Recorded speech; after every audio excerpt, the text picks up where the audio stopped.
Hello everyone, and welcome to Katawa Shoujo.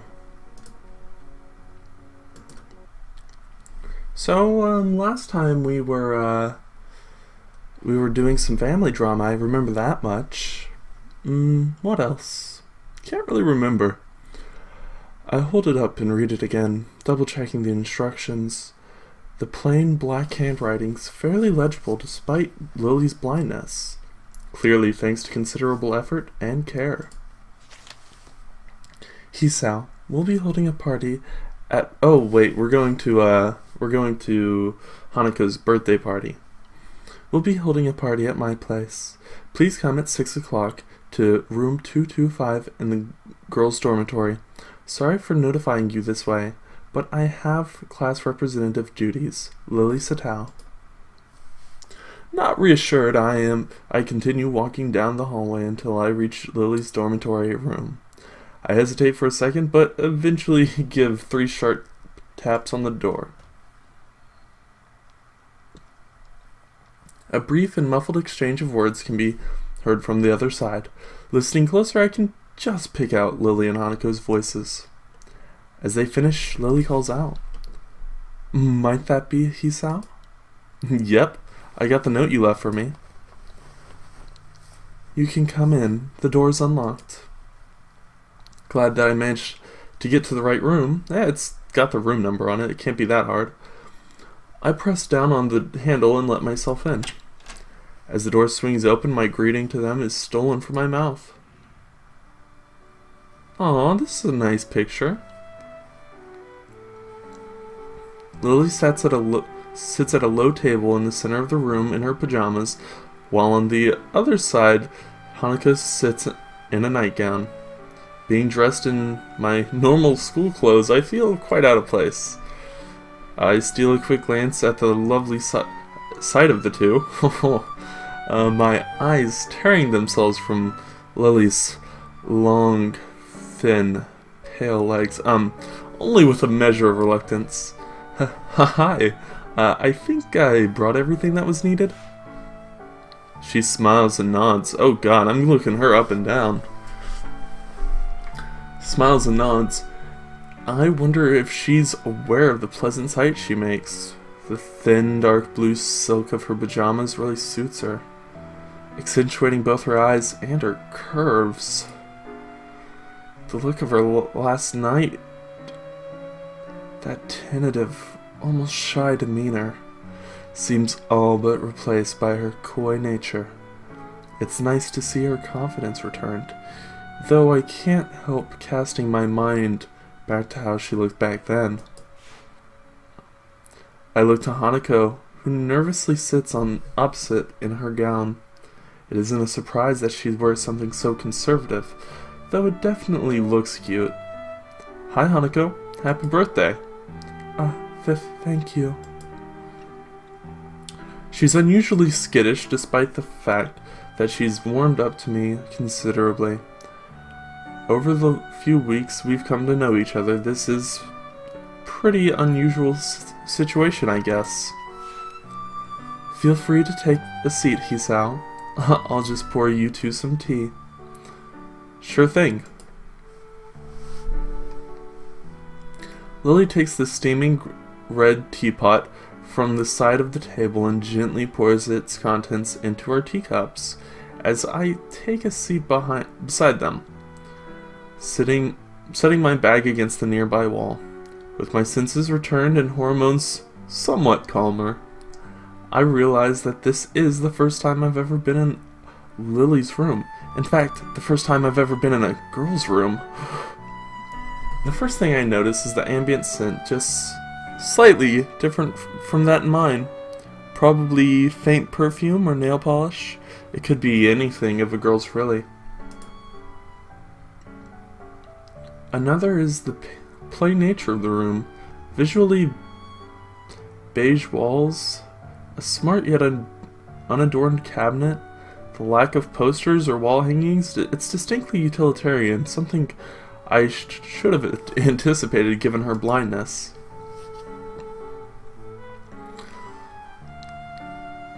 The only thing that really seems out of the ordinary is the several piles of books sitting on the floor, each reaching about roughly knee-height to waist height. Some of them have printed titles, others are entirely blank except for dots and braille. The fact that the ones with printed titles are uniformly in English is interesting, though not completely unexpected. She did mention her parents impressing the language upon her and Akira, after all. Your room looks nice, Lily. I hear a call of thanks beside my shoulder. Looking back to Hanako, her gaze is fixed on her lap and her hands are nervously clutching her gown. It's now that I notice why. With these clothes on, the extent of her scarring is far more visible, reaching down her neck and out to cover her right shoulder. Considering this is a party for her, she doesn't really look like she's enjoying the experience now that I'm here. So how old are you turning? 18? Legal in the United States? Her look of surprise, not at all helped by her total lack of skill at hiding her feelings, shows that she was trying to mentally tune me out. This is really quite awkward. Yes. On the plus side, there's only 2 more years till you can drink, so who's older? You or Lily? Lily. She had her birthday in February. What about yours? Earlier this year, so it's already passed. So we're all adults here. Unstated is that it passed while I was stuck in the hospital. That was a particularly low point of this experience. Conversation with her dries up quickly as expected. It isn't long before Lily's finished preparing our drinks. Setting down the three cups in front of us. I pick mine up immediately, noticing a stronger aroma and taste than the tea we've been having. Huh. It tastes different than the tea we have in school. It's a different variety, rather than the kind we've been having there. You've never tasted orange Jaipur before? Not that I can remember. I usually drink coffee, after all, like when we were in town. This is nice, though. As we settle down and sip, Hanako seems to become more relaxed, or at least a bit less tense about my presence. We all finish up our cups at about the same time, with Hanako failing rather badly at hiding her anticipation for the cake that's sitting to the side, begging to be eaten. Come to think of it, I'm feeling very eager myself. First things first, though. Lily? Yes, now is good. Each of us knowing exactly what the other one means, I lean sideways and dig around in my bag for the doll I bought Hanako, as Lily gets up and retrieves her gift. Hiding our gifts in our hands, we present them both on the table at the same time. Happy birthday! Happy birthday! I can't do this at once, not without editing, and that's not going to happen. Hanako silently sits at them for seconds looking at them for seconds on end, out of sheer surprise. My little wooden doll, replete with Victorian-era dress and little hat, lies next to a light brown, fluffy stuffed bear from Hanako. Or Lily. Oops. That's pretty sad when you give yourself a present. She clutches at her gown as she moves to speak, not taking her eyes off the modest presents. Thank you, Lily. And Hisao? Aww, that's adorable. Her voice begins to crack as Lily reaches forward, wrapping her in a soft embrace. The sight of Hanako holding Lily so tightly is heartwarming, so much so that I couldn't wipe the smile off my face even if I wanted to. As Lily rests her face on Hanako's head, she speaks so quietly and softly that I can barely hear her. Happy birthday, Hanako. Happy birthday. Hanako gives a small nod, holding onto Lily for a time before breaking off and wiping an eye. I guess for Hanako, simply having someone, anyone, to be there and love her would be special. The fact that Lily and I can now share that role for her is something I think I will always be grateful for. I don't know why, but I feel like the doll is giving me a smug look. Hanako gently takes the doll and the teddy bear, having them both to her chest as she warmly smiles. For a long time, all three of us simply sit in happy silence. The quiet is not broken until Lily's soft voice beckons. Shall we have at the cake then? Her proposal is met with two looks of unhidden anticipation. No argument for me. Okay. Delightful. Phew, that was good. I contentedly sit back, both Lily and Hanako looking just as satisfied with the food as I. It took some effort, but we managed to finish off the cake in one go. I don't think I could fit any more in. Oh wow, this okay, so I'm trying to hide it, but my headphones are dying, so we're gonna have to do some on the site fixing. Okay, so it sounds really bad.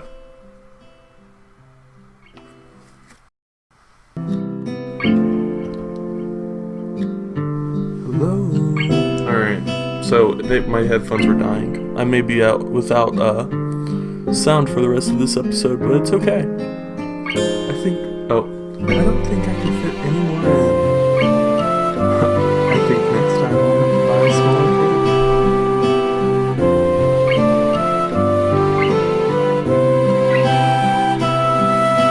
Oh well, we'll just deal with this for a little while.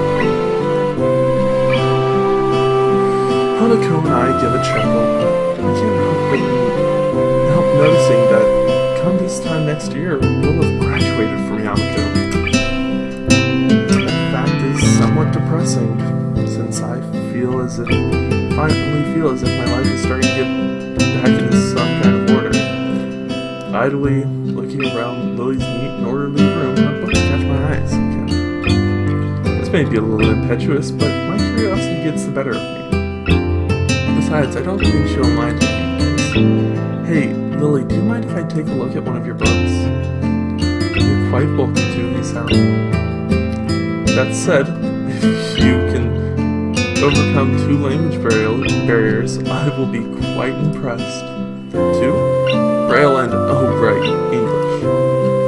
She gives a nod. I knew you were studying English, but I'm still amazed that you're this proficient at it. One could say it's a perfect way to avoid people borrowing my collection. She says it in jest, but I am a little disappointed. Having all these books around me with no way of reading them feels like one big tease. Hey, if you don't like teases, then maybe you're in the wrong genre. Hanako giggles quietly as I reach over to the closest pile, plucking the topmost book with only a cursory glance. Death on the Nile, in large letters on the cover, is the only printed text to be seen. I sit down for a while with the book open on my lap as Lily and Hanako talk. Try as I might to feel out the dots in Braille on each page, they seem to blend into one another and become indistinct. I thought this to be easier than it actually is. With some practice, though, I could see someone with a better sense of touch than mine managing to read at a pretty fast speed. That's actually true. Braille is actually faster to read than, like, embossed letters. Like, letters that are really, like, thick and kind of raise off the page. Noticing a silence that had probably begun earlier, I look up from the dotted pages to see Lily smiling as Hanako sips a cup of tea. Is something wrong? Quite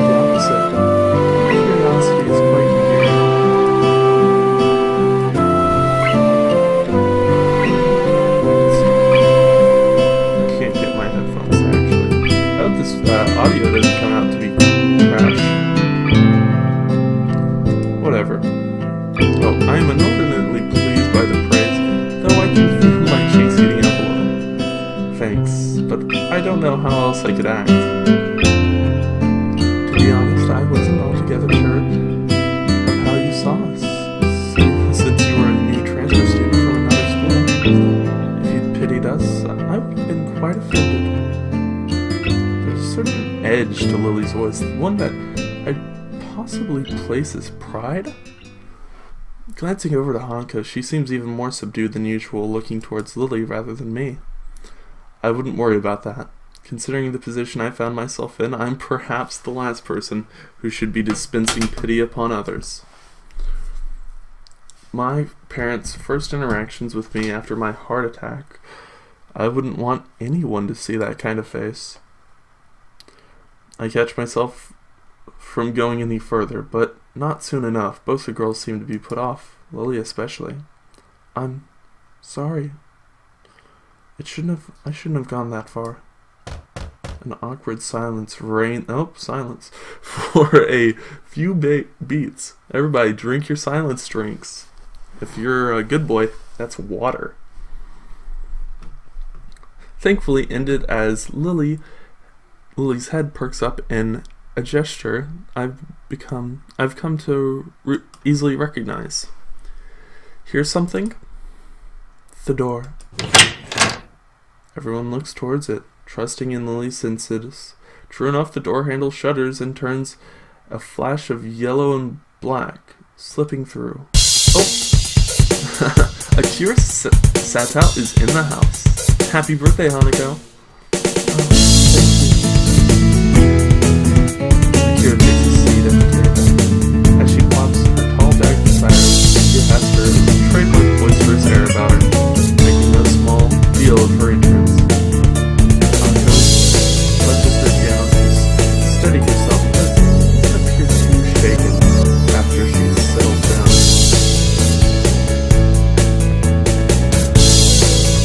I guess she must have met Akira before. Not a huge surprise seeing how close Akira and Lily are.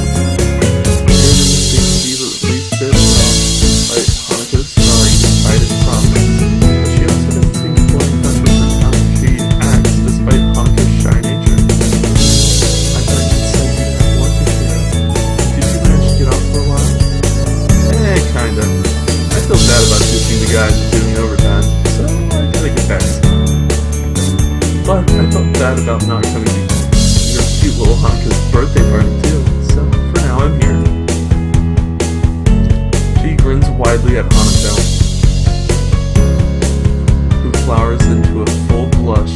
Oh, blush is there, it's cute voice, as she pins her eyes downwards towards her lap.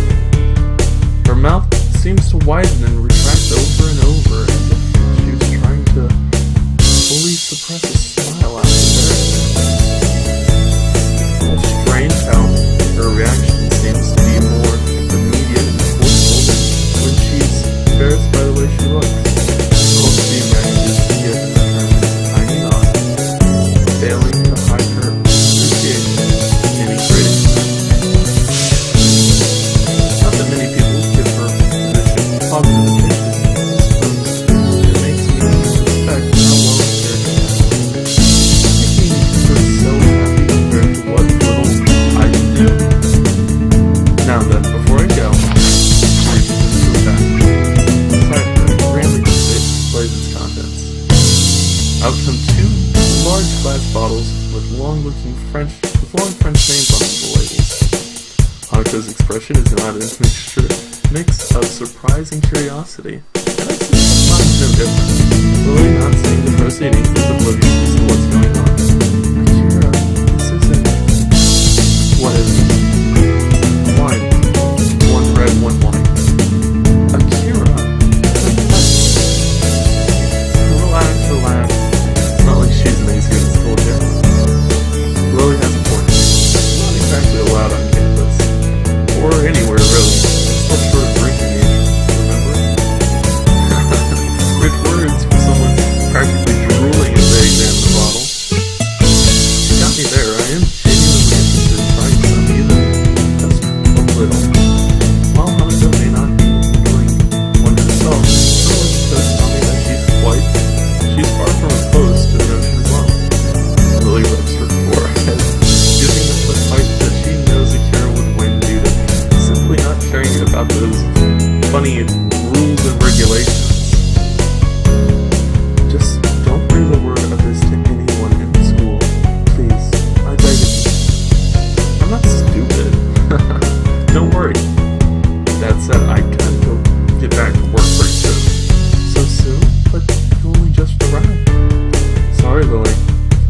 Good to see you again. You too again, though. And you, Lisa.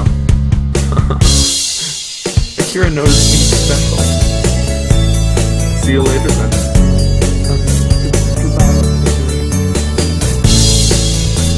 She levers herself up with a acorn and walks down the room, leaving some items on the table.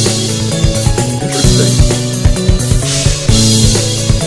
Lily gives his nervous signal by my sister that Hanako takes a wine bottle. So, what do you think? Should we get mad wasted?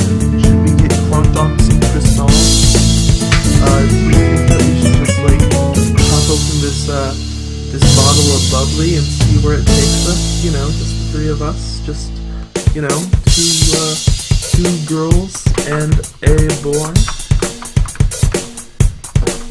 As Wampa stalls for time trying to plug his headphones in for the next episode. She rests her elbow on the table and pinches the bridge of her nose, thinking things through. She really doesn't seem to be able to keep up with her sister. Well, it's already here. We may as well have some. No sooner does she say it that I take a quick glance around the room for glasses. A small groan above me reminds me that Lily retired to the rest on her bed for a little bit a few minutes ago. Almost completely drained of energy, I managed to stand up and drag myself to the side of the bed, sitting down and leaning back against it. Good God. Ugh. Lily's groan sounds lifeless. Too much to drink? My head hurts. Yeah, too much to drink. I rest my head back and idly stare at the ceiling. What an unmitigated disaster. Like proper idiots, we drank all the night away, and with one glass after another, Hanako simply fell to the side asleep. It's a miracle I don't feel as ill as Lily. Men just have a higher tolerance for alcohol and drugs, on top of, you know, usually weighing more on average. Hey, Hisao, I'm sorry about today. I didn't think this would happen. It's fine, Lily. To tell the truth, I had a lot of fun today. Really? I think Hanako did too. No, she certainly did. There's a short silence before another groan resounds from the supine Lily. You okay? As you said, I just drank too much. What's the time? It's... Quickly look down at my wristwatch. It's numerals, barely legible in the gloom. About midnight. Oh, come on, don't be weird about it. It's not like that late. I mean, don't get me wrong, like, midnight's a little late in high school, but it's not that late. Don't be weird. I quickly look at my wristwatch. Oh, nope. Curfew's in effect then. Yeah, I guess as much. Well, I'll have to sleep here for tonight. Wait, I thought Hanako was like literally just across the hallway. That's not weird. As soon as I say it, I hear the sheets moving as Lily starts to sit up. Hanako. No, go back to sleep. Don't try to get up. He's out. I've got it. You're in worse shape than me by any stretch. Get some rest. But what about? I'll grab some spare blankets, put them over her. Don't worry. As I give a deep yawn and stand to retrieve them, I hear her lie back down with a soft thud. Thank you, Hisao. No problem, it's the least I can do. You look outright wasted. I'm not white girl wasted. I'm just a little bit tired. She starts pouting, a slight slur beginning to distort her words. Probably not as heavy as the one the narrator is putting on her. As the alcohol takes hold of her again, I grab a couple of blankets rolled up at the end of her bed. Quietly walking over to Hanako, I carefully lay the blankets over over her peacefully sleeping figure, making sure not to wake her up. The thick smell of alcohol coming off her breath makes me doubt she'd wake up no matter what I did. I stand and take one last measure of the room. 2 girls, both very drunk, and 1 guy sleeping overnight with them in the female student's dorm? That'd be a scandal if it broke. As I manage to sit back down at the side of the bed, I steal one last glance at Lily. Her sprawling, disheveled figure resting peacefully, slightly turned to the side. I crouch down to get a better look. Aw, sleepy girl. Her white skin blends into with the white pillow of the bed. A look of slumber-born peacefulness on her face. Usually, she seems so confident and forward, always there and caring for Hanako. I'm gonna do something really quickly. Let's change headphones one more time. One last time. This'll work, I promise. No, that's the audio you're hearing coming from my microphone, or coming from my regular speakers.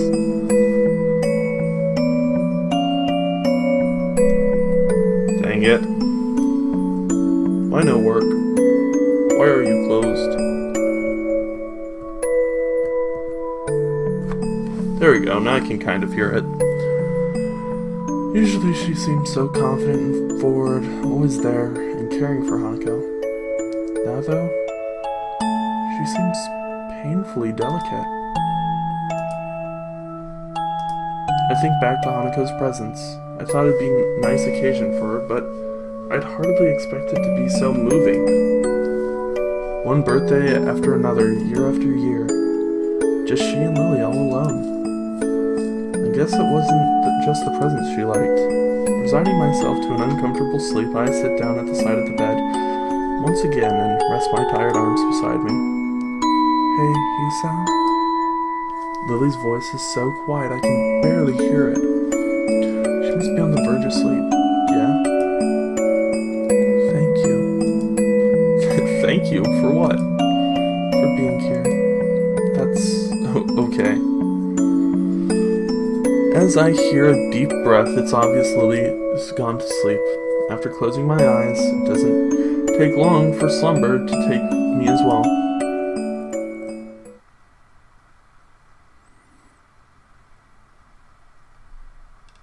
Hisao?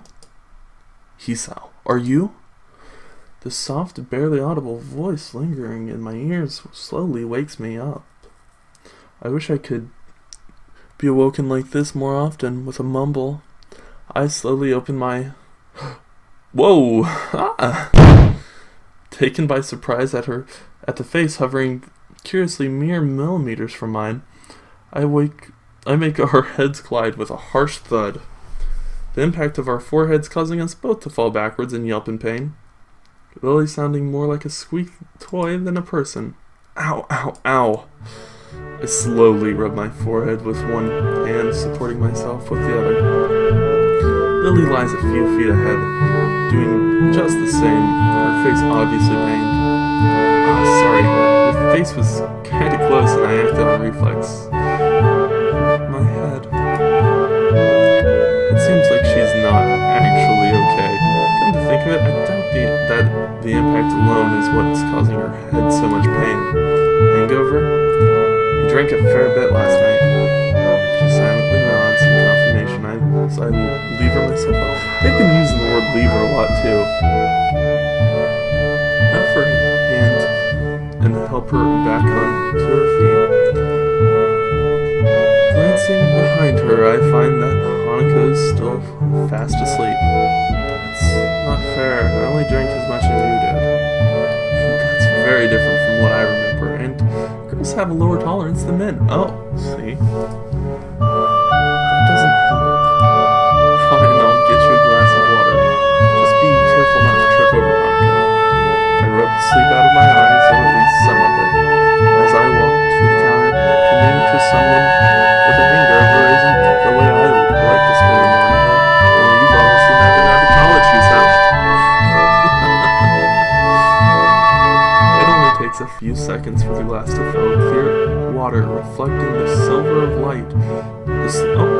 light. I am slow. That makes it through the thin curtains.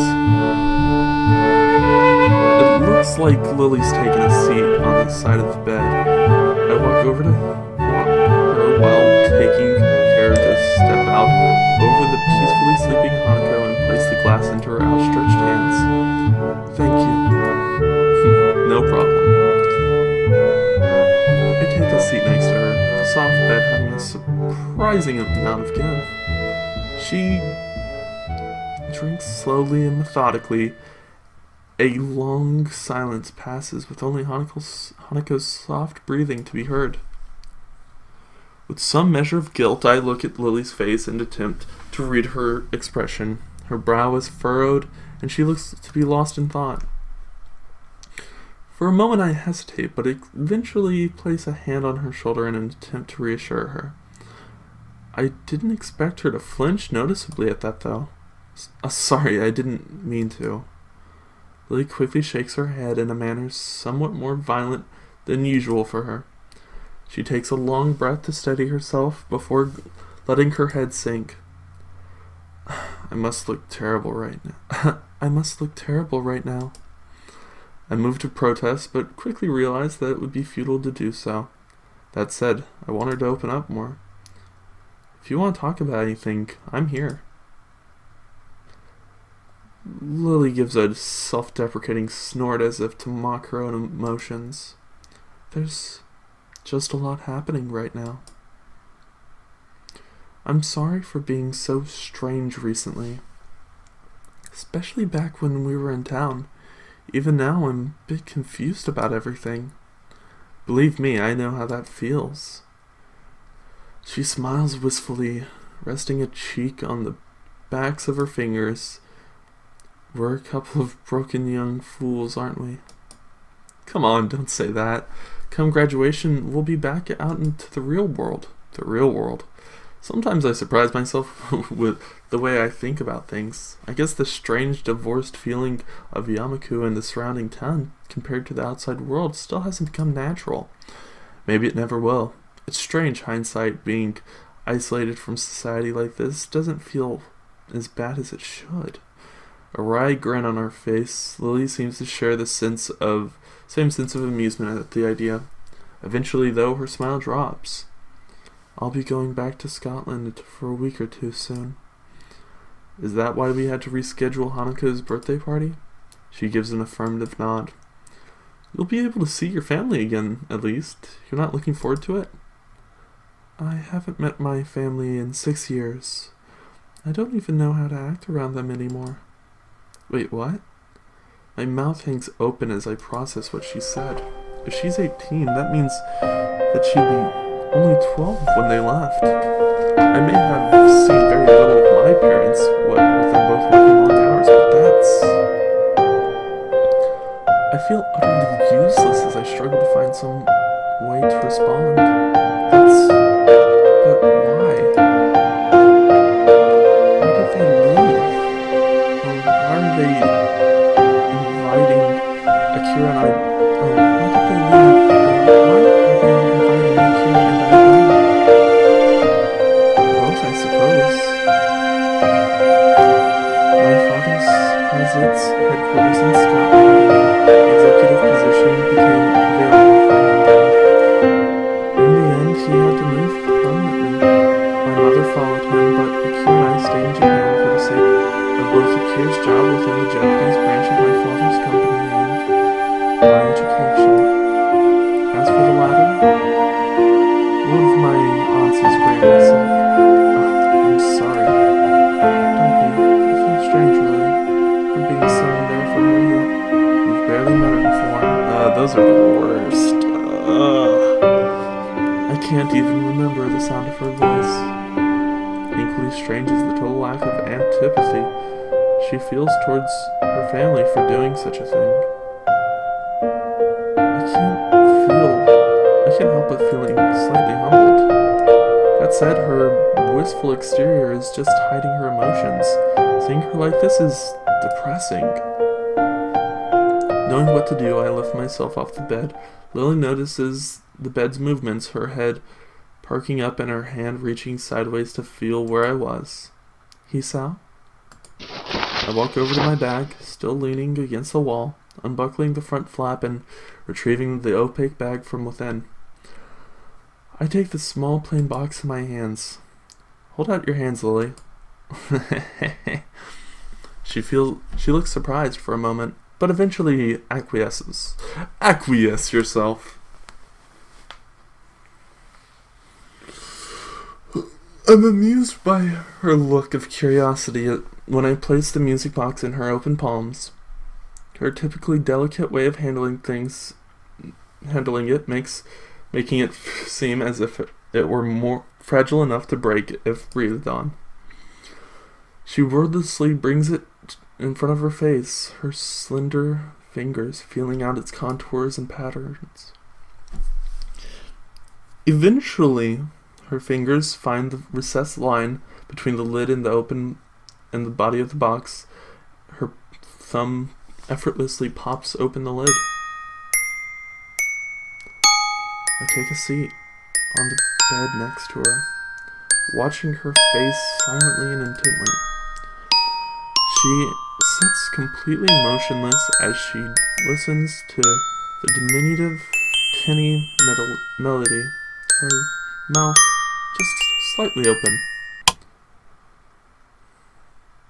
It takes a long while before she closes the lid with a small snap, bringing the curtain down, the miniature performance playing in her hands.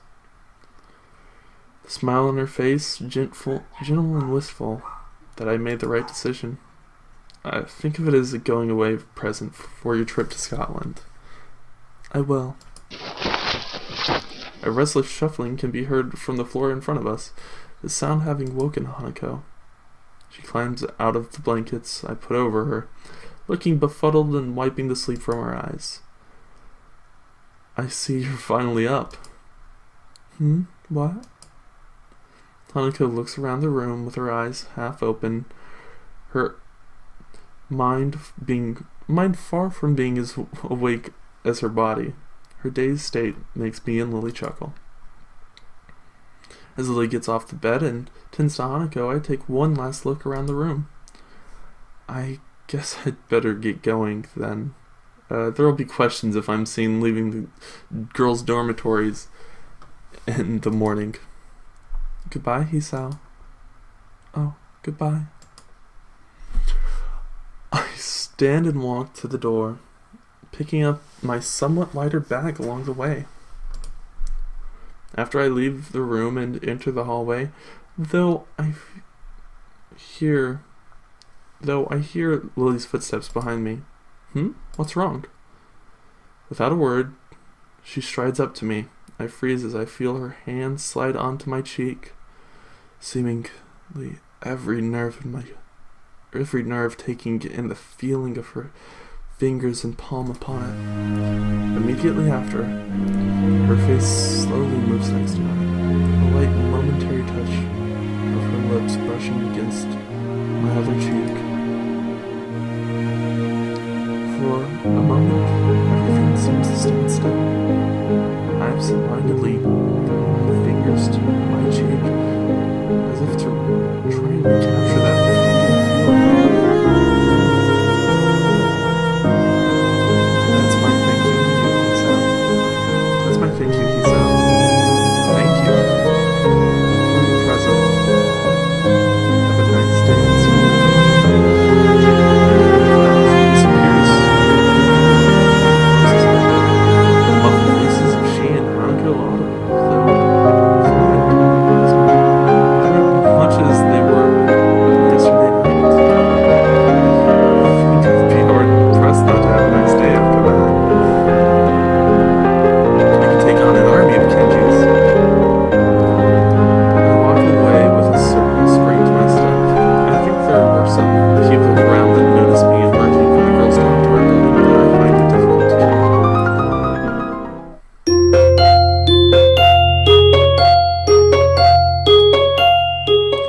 He-chan, go away. He-chan, leave me alone. Come on, He-chan. Let me sleep. After 2 nights of not being able to sleep at all, the last thing I want is to be awoken when I finally manage to. It may be the last period of class with a textbook as my pillow, but I'll take whatever sleep I can get at this point. See, He-chan? Even She-chan wants you to get up. I don't care what Shizune wants. Leave me alone. Geez, He-chan. I'll just have to wait, Misha. What's Misha gonna do? You? This is bad. I'm up. You don't have to. I can feel my face flowering into a scarlet red blush. Students still in class are sitting bolt upright and staring at the shouting fool sleeping to the floor. Damn it.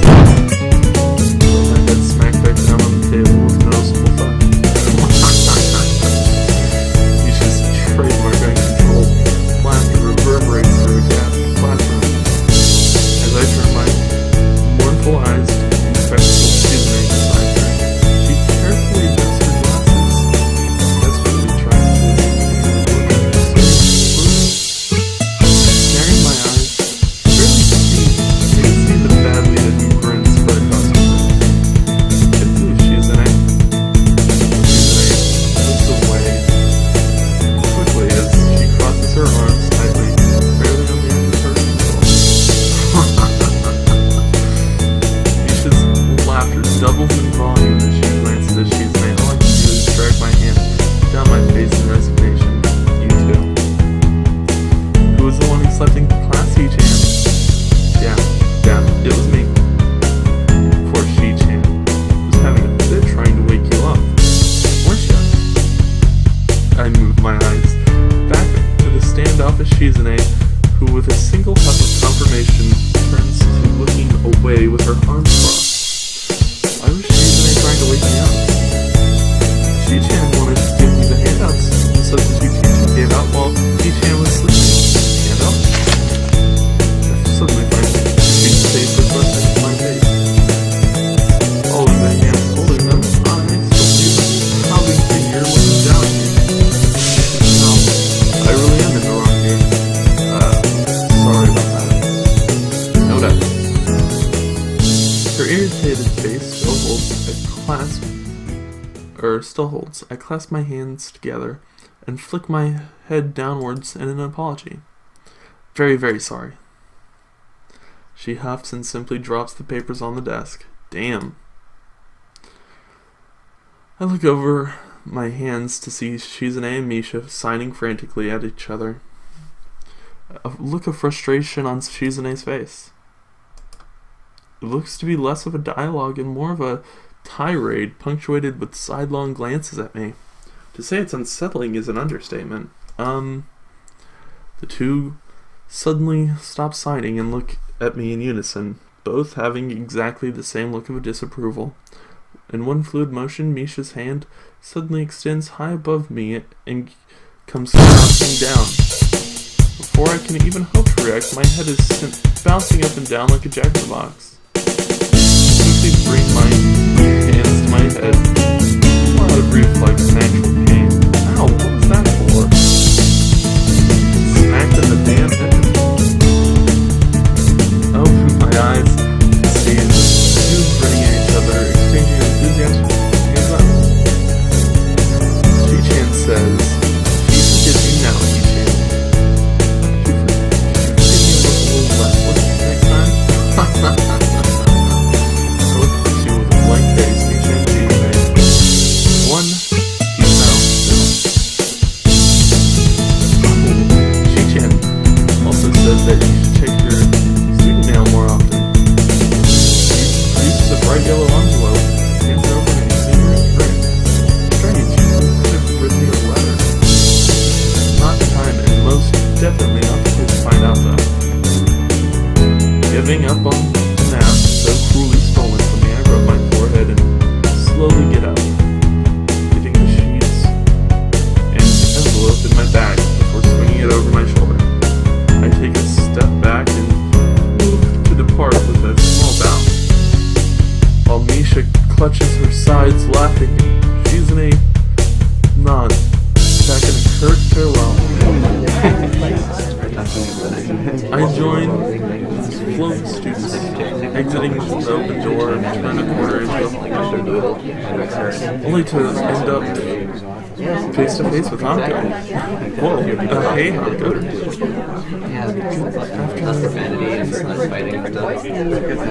Silence falls behind us.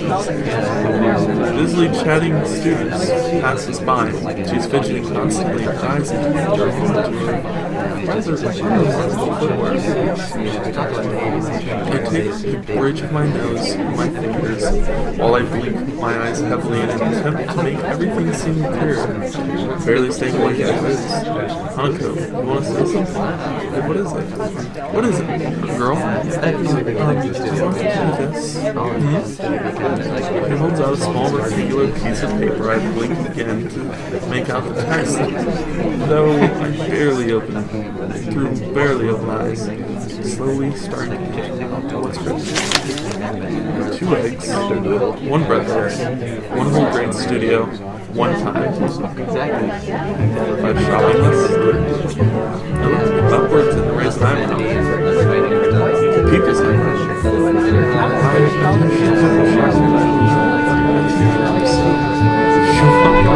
That's for you. What do I look like? A bitch boy? It's okay if I want to. I just thought that maybe, she's panicking. I sigh at another battle lost. This time by a weekly thought surrendered. I smile tiredly and rest a hand on her head to calm down. It's hard. It's just good for me to go anywhere. Just the stuff on this list.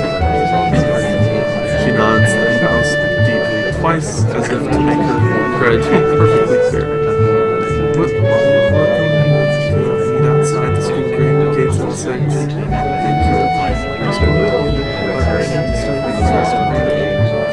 Test. Oh, right. No, that's right. Science. How are you doing with it? She brightens it ever so slightly.